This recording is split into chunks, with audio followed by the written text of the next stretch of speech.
Ipapaliwanag ko ang mekanismo ng napakasimple lang sa may mga taong may health anxiety. Old name niyan, hypochondria, no?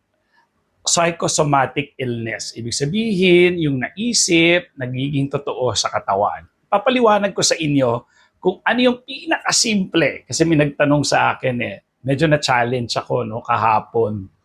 So, talagang hinalukay ko yung utak ko kung paano ko sisimplehan yon. So I'm very excited to share with you.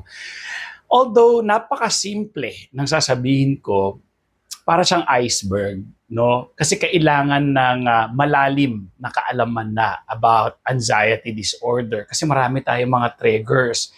Dapat magkaroon kayo ng tamang kaalaman, no? Kasi kung mali talaga ang mga kaalaman ninyo, then matatakot kayo. Simple na lang, halimbawa, ang maling kaalaman mo, maso-stroke ka. O sinong hindi matatakot kung ang maling kaalaman mo, maso-stroke ka? Maling kaalaman sa blood pressure, maling kaalaman sa hilo. So, kung pag-iisipan mo maigi yun at palalalain mo pa, sinong hindi matatakot? So, araw-araw, meron kang simptomas kasi takot ka dahil may mali kang kaalaman. Okay? So again, apat yan. Mali ang kaalaman, walang kaalaman at all, kulang ang kaalaman at hindi nag-iisip. Original ko yan, ha? Akin yan. So, sana ipapapatent ko yan, no? Yan yung itithesis ko, no? Sa aking masters.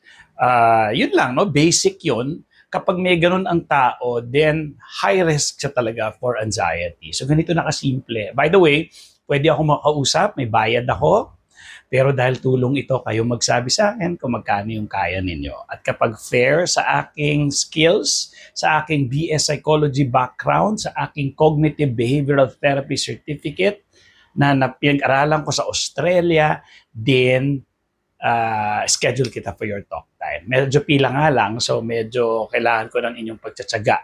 No? Pero okay mag-alala, hindi naman emergency yan kung anxiety disorder lang. Kaya importante, nakita kayo ng doktor para ma-rule out yung mga talagang sakit sa pangangatawan, sa puso, sa lungs, thyroid, at kung ano-ano pa. No? So kaya kailangan ma-check yun ng doktor. O kung lalabo yung mata mo, hindi sa mata. So kailangan ma-check yun. Okay? Kasi yung lahat ng yan ay talagang pwedeng mag-mirror no, sa anxiety lang. Okay? So ganito na po yung paliwanag. May dalawang tao.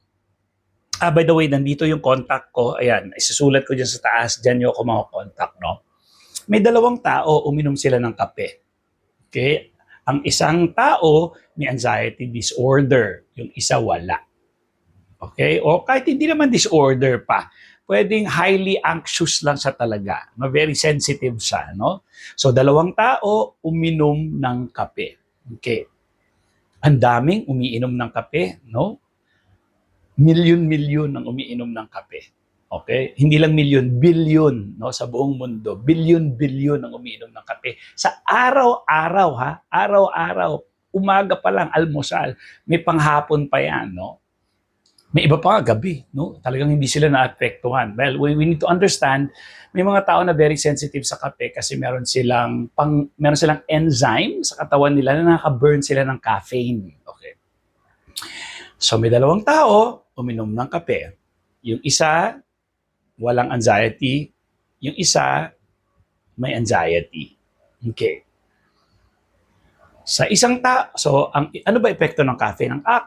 Isa sa mga epekto ng caffeine is pagiging alerto mo. Okay? Isa lang yon. Pangalawa is yung palpitation. Nagpapatibok ng mabilis sa puso. Kaya nagiging alerto ka. Okay. So, ganun ang epekto ng caffeine. Sa mga taong walang anxiety, gusto nila yung pakiramdam na yun, lalo na kung inaantok sila, gusto nila may gawin na energize sila, iinom sila ng kape. Okay? Gusto nila yung pakiramdam na yun. Okay? Buhay na buhay sila pag uminom sila ng kape. Kagaya ng mga iniinom ng mga tao, mga energy drink, no? Kasi may trabaho pa sila, feeling nila kailangan nila yon. Pero masama po yun ha. Hindi yun dapat inaaraw-araw. Bawal po yun actually. No? Dapat hindi nyo iniinom yun. Sorry, but well, aralin nyo na kung bakit. No? Lalo na kung masosobrahan kayo. Naku, Diyos ko po, delikado yan. Okay.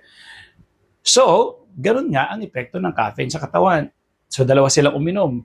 Yung isa happy, oh yes, nakuha ko na yung kick ko, yung caffeine kick ko, makakapagtrabaho na ako na maayos. Yung isang may anxiety, sabi niya, hala, bakit ako nagpapalpitate? Hala, heart attack to. Hala. So, dahil naisip niya heart attack, lalabas na ngayon yung adrenaline.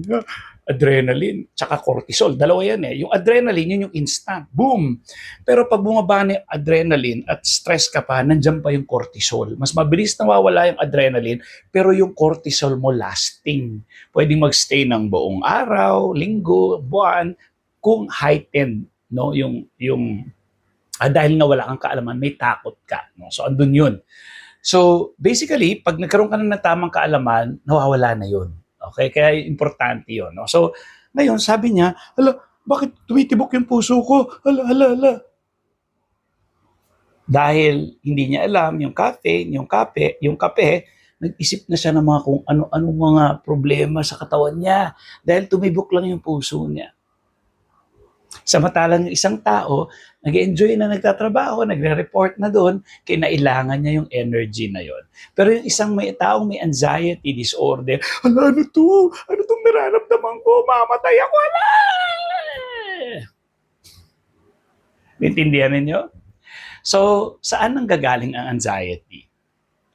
Nasa pagtibok ba ng puso mo?